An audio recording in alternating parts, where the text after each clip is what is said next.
Good morning, everyone. What is up? It is Saturday. It has become my favorite day. It is the Tick Day.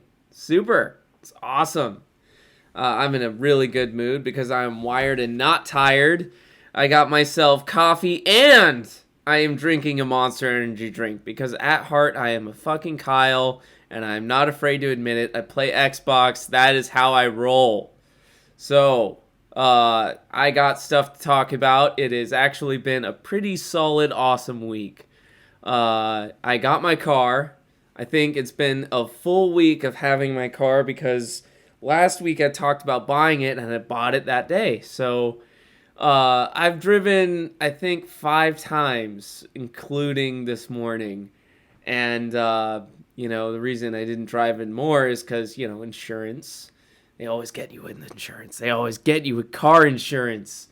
But I went with Esurance because I'm a fan of like Kim Possible and that Spy Girl cartoons. They always had those. Those were really fun commercials. I got them because they were cheap. It had nothing to do with the cartoon. But anyway, I had an adventure upon my first trek into the wild jungle of cars and trafficking and everything. This brings me kind of as a nice segue into today's topic. I went to St. Vincent de Paul on my first tricky trek, of going to VHS Collect. So, I get to the place. I park like a goddamn ninja. I was stealthy, I was fast, I was efficient, and I get to the closest spot to the driveway, and there's this big fucking cash truck that's kind of like really tight and blocking everything. And I thought it would be really smart as if I parked really close to the driveway so I could just kind of sneak in and out. And I go in shopping. I find some cool stuff. Ended up with a couple of tapes I'm really happy with, like Aliens and Stargate. And I think I also got like, what else did I get? Well, anyway, those were Goodfellas. I have an extra copy of Goodfellas. If anybody wants, an extra copy of Goodfellas, hit me up. But I got some good choice little picks, and then I come outside, and someone dinged my car. And I was on the phone with a friend of mine, just talking, shooting the shit. And there's this pickup truck driver who was next to where I was parking. And I'm on the phone, and he's staring at me like I'm some kind of jackass. And I just ignore him. And for a second, I could have sworn this guy just kicked my taillight. Because I don't know. It's like, it's unpredictable. You never know who you're going to piss someone off. And I think the Grand Theft Auto people are real. Like in some weird Matrix world, these people exist and they're just photocopies of actual people. That's why we don't feel bad when we just run them over and stuff. Because it's like, fuck traffic, fuck people. Come home from a bad day of work and you just want to murder people. And it feels good. It feels good. It's what Grand Theft Auto is really about. Fuck the story. Although I love the characters in Grand Theft Auto. Like, at least the 3D universe era. I've had tons and tons of discussions about Grand Theft Auto, and definitely the originals are hands down the best. But I'm getting, again, caught off the rails of wherever I'm going with this. Let's get back to St. Vincent de Paul. Now, when you are a VHS junkie, as I like to call it, you're going to spend a lot of time going to thrift stores like Goodwill and St. Vinny's or Salvation Army or wherever the heck like these tapes end up with. And, the reason you go there is because no one wants these tapes except crazy people. And I'm one of them. Now, I've been VHS collecting since I want to say like, I don't know, 2016. but I've had purges and, whatever. It's like they take up a lot of space. And this is exactly why they end up in places like Goodwill, is because they're the only fuckers who will take these babies, these plastic bricks of just joy. And, you go there and it's like treasure hunting, you know? You go to this dingy, dirty, like, crappy store, and you're hoping to find, like, I don't know, anything really. I mean, people who I see on the internet, really into VHS collecting, a lot of the time they're really into horror. Like, they want to find Cannibal Holocaust somewhere.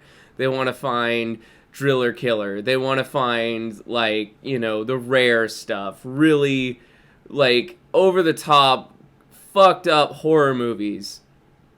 And I'm definitely more of the action side.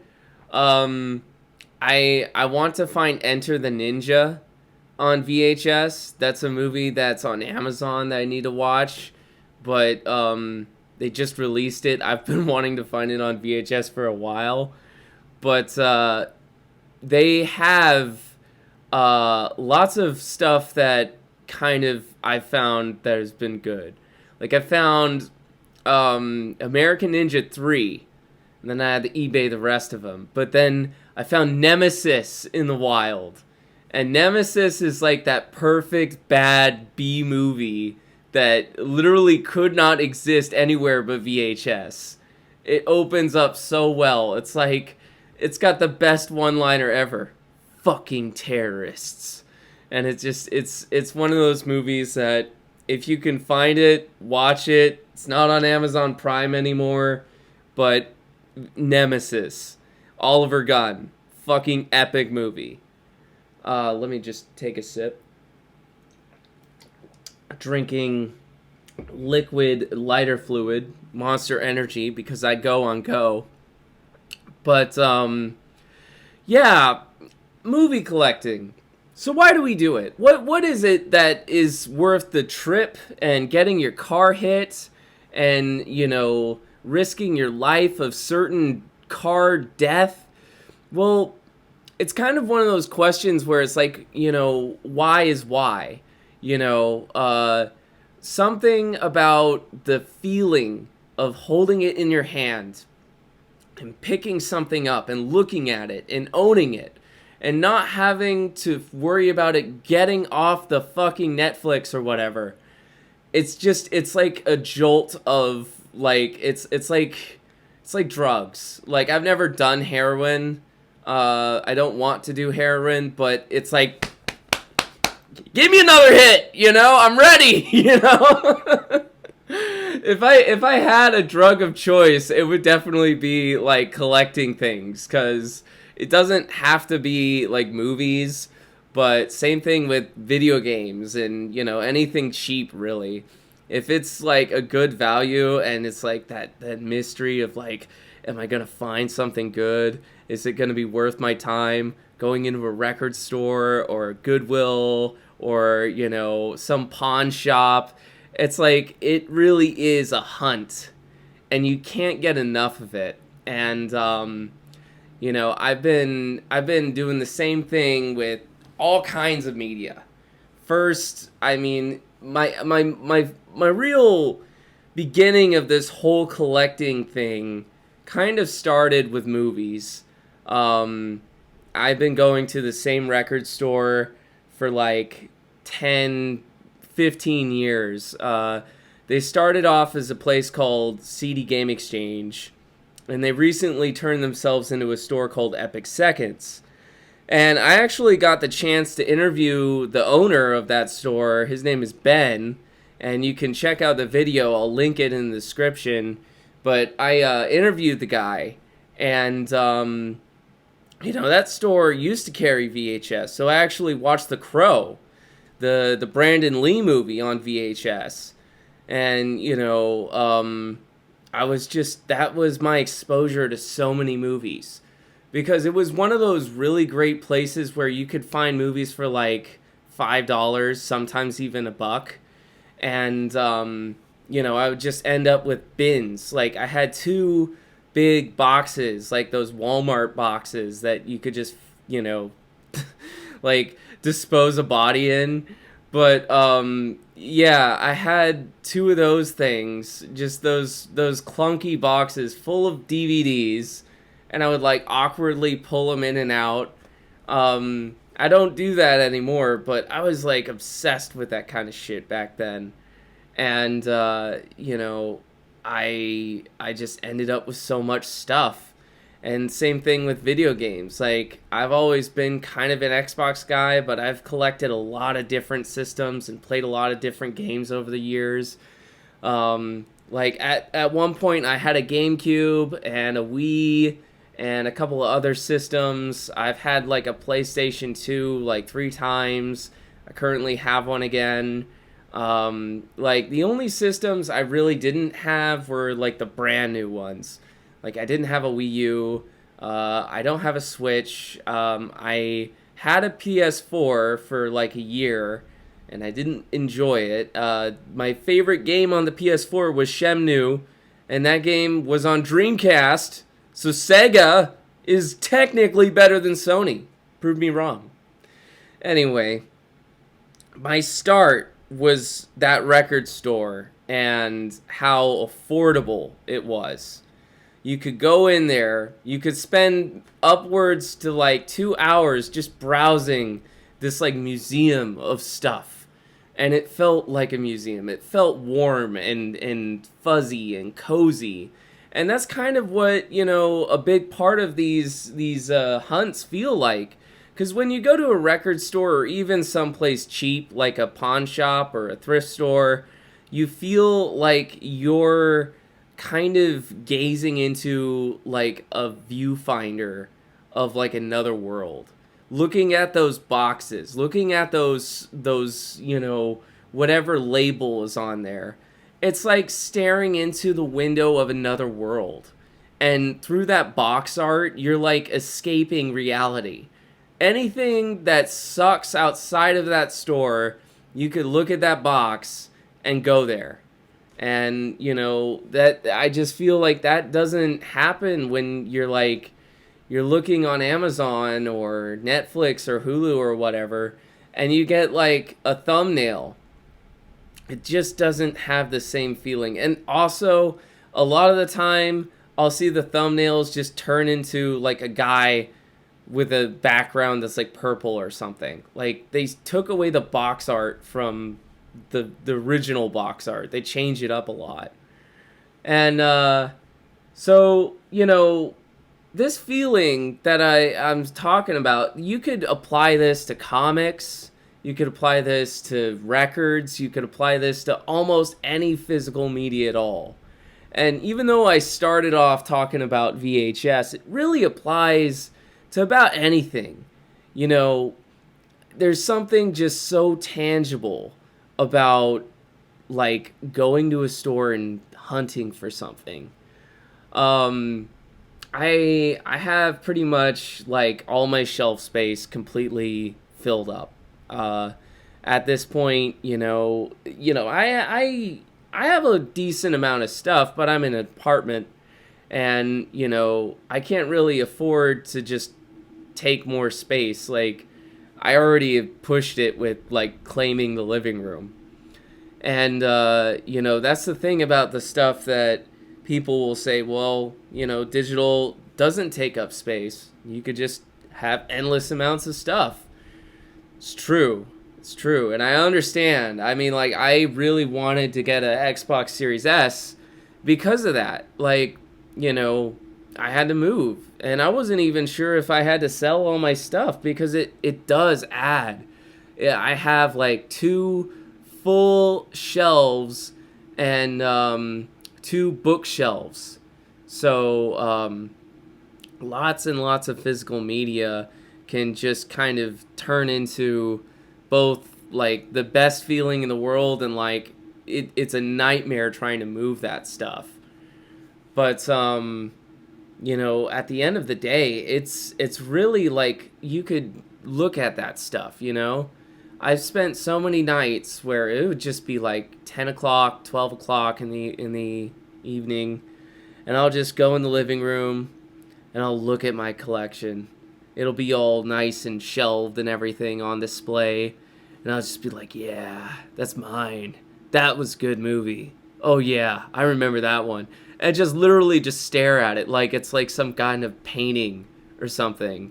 A really like lowbrow culture painting. And it's really something that kind of speaks personally to you, you know?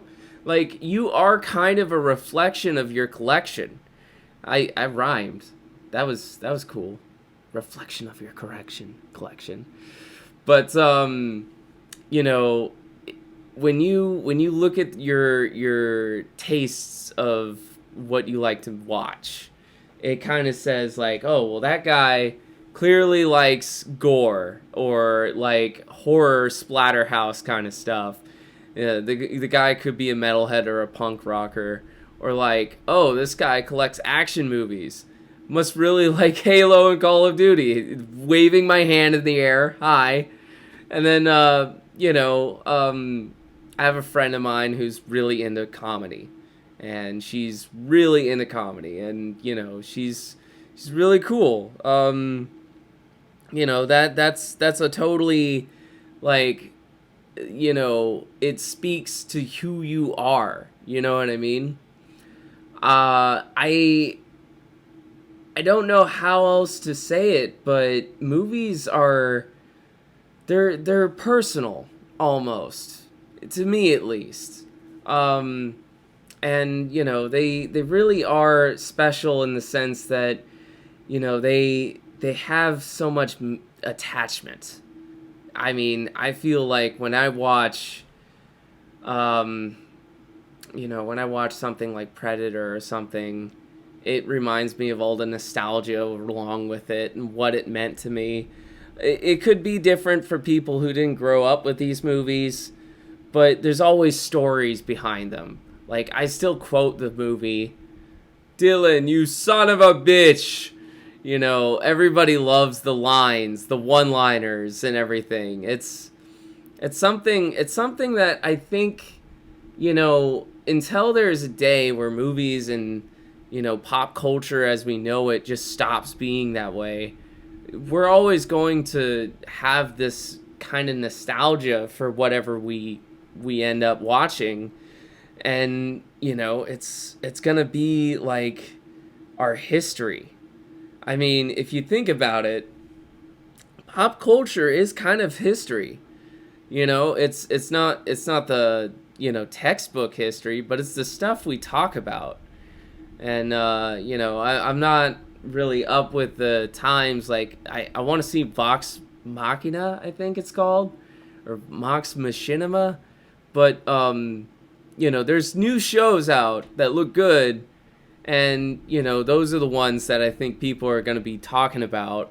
A lot of stuff that is, going on streaming and stuff, that's what's really, really being talked about right now. And, it's gonna be really interesting, where things are headed.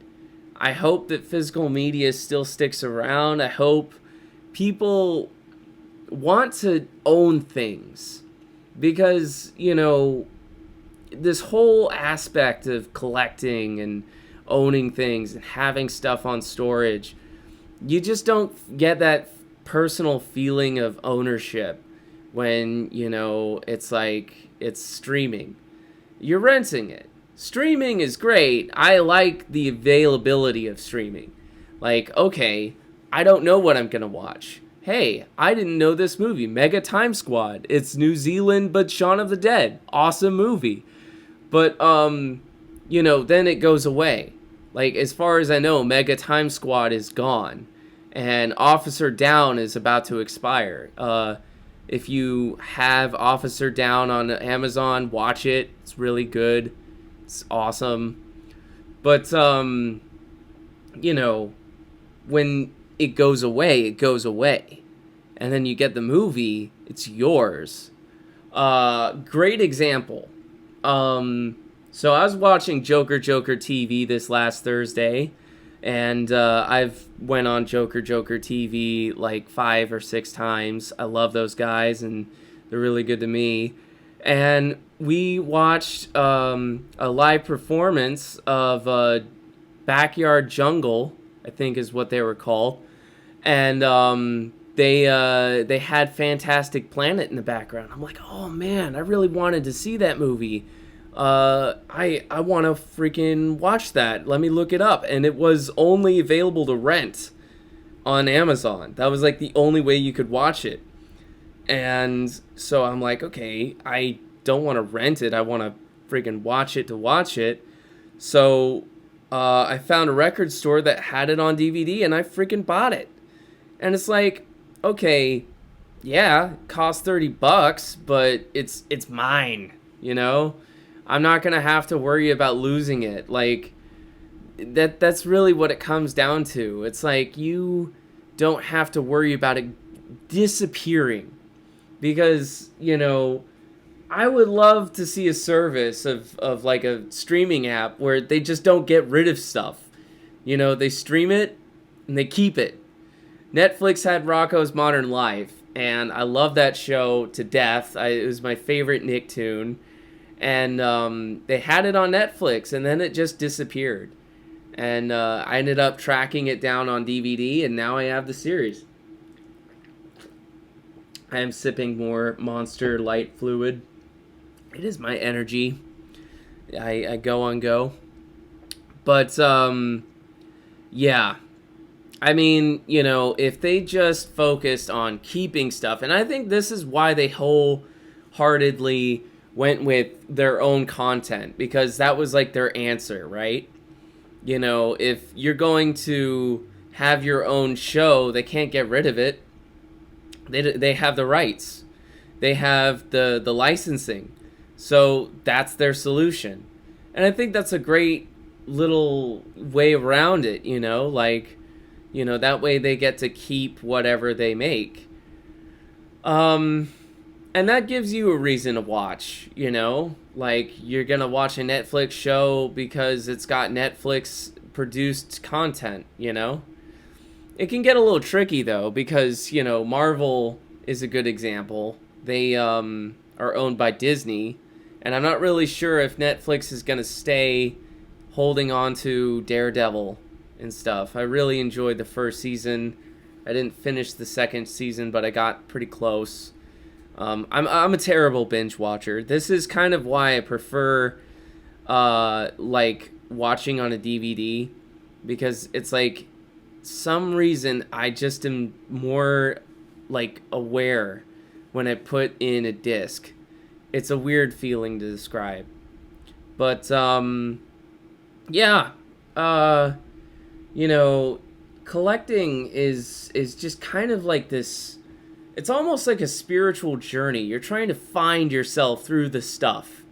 It's like the more you get close to that hunt, where you're like, oh, I gotta have this in my collection. I gotta have this. I'm looking for this. You end up with this almost kind of like Buddhist search. It's wacky. It's kind of silly to compare it that way, but I that's how I feel about it, you know?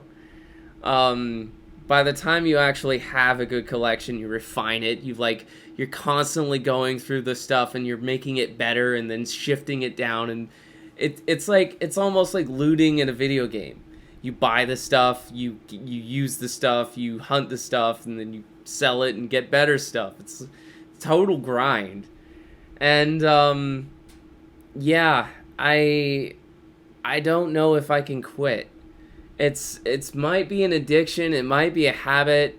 I've definitely had people in the 20-somethings range, people who didn't really grow up with this stuff, kind of say like, you know, you should save your money, stop buying junk. But it's special junk. It's special junk. It means junk, you know? I really got into minimalism. And that was like something that really kind of opened my eyes about value. And I've purged like 3 different times of all my stuff, everything. And, I got rid of my video games, I got rid of my movies and all that stuff. And I realized that collecting makes me happy. It is a good thing to collect if it makes you happy. It can go overboard. Don't be a hoarder. But if you can find a way to make it work, it's a really enjoyable, both process and hobby. And that kind of sums it up. I had this whole week of just, I don't know, the thrill of the hunt, you know. I ended up with a lot of really cool movies. I picked up Ghost in the Shell and Fantastic Planet yesterday, and ended up with a cool bumper sticker from the record store. I put it on my mini fridge, my sticker fridge, and it's proudly on top where all the rest of the goodies are.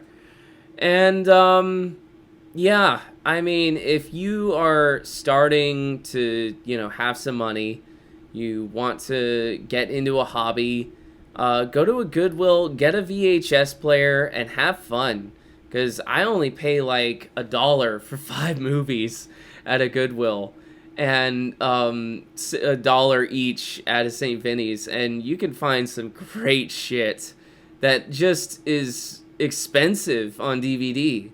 Like, the amount of money you save buying on VHS, the aspect ratio is full screen, so you're missing a little bit of stuff. But if you don't mind watching full screen, and if you got you want to save some money and have some fun, I gotta tell you, man, it's probably like my favorite hobby. Anyway, I hope you're having a good day. It is looking really nice outside. It is almost 12. It's 11:30. And I will see you guys next week. See ya.